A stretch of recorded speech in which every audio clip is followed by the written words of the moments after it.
Shalom, selamat pagi Bapak Ibu dan Saudara yang dikasihi Tuhan. Kita patut bersyukur kepada Tuhan karena atas berkat dan kasih-Nya kita boleh bangun pagi untuk bersiap mendengarkan renungan suling pada hari ini. Namun sebelum kita mendengarkan renungan suling pada hari ini, kita mau bersatu di dalam doa. Mari Bapak Ibu dan Saudara, kita bersatu di dalam doa. Selamat pagi Bapak, ucap syukur untuk berkat-Mu, kasih-Mu, cinta-Mu yang senantiasa Engkau limpahkan di dalam kehidupan kami. Kami ucap syukur karena kami boleh bangun pagi dengan keadaan yang sehat dan bersiap untuk mendengarkan renungan suling pada hari ini. Kiranya renungan suling yang kami dengarkan ini bisa menjadi sumber kekuatan, damai sejahtera, menjadi berkat, kedamaian, dan juga dapat bermanfaat bagi sesama di sekitar kami. Terima kasih Bapak yang baik. Ampuni segala dosa dan kesalahan kami. Di dalam dan demi nama-Mu saja kami telah berdoa dan mengucap syukur. Haleluya. Amin. Baik Bapak Ibu dan Saudara yang dikasihi Tuhan, renungan suling pada hari ini tanggal 21 Februari 2022 berjudul Belas Kasihan Tuhan Tidak Pernah Salah. Ini terambil di dalam kitab Matius 14 ayat 13 sampai dengan 21.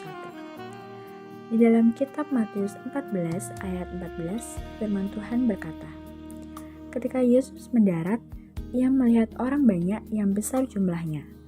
Maka tergeraklah hatinya oleh belas kasihan kepada mereka, dan ia menyembuhkan mereka yang sakit. Pada suatu hari, datanglah seorang kerabat ke rumah saya untuk bertemu dengan ayah saya dan meminjam sejumlah uang. Lalu, ayah saya memberikan pinjaman uang kepadanya. Beberapa waktu kemudian, kerabat ini datang lagi dan meminjam uang lagi. Ayah saya pun meminjamnya lagi. Sampai beberapa kali kejadian ini terus berulang. Kemudian, saya bertanya kepada ayah saya, apakah kerabatnya tadi sudah mengembalikan uang yang dipinjam dulu? Ayah saya pun menjawab, belum. Spontan saya lanjut bertanya, lalu kenapa dipinjami lagi?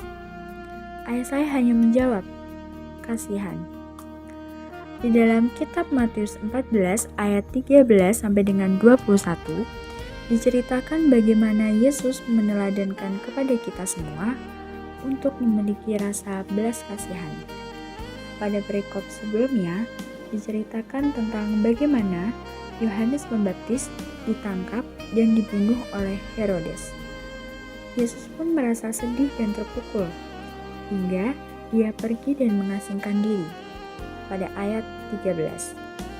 Di tengah kesedihannya, dia melihat banyak orang mengikutinya, dan oleh karena rasa belas kasihan, Yesus pun menemui mereka dan melakukan banyak mukjizat.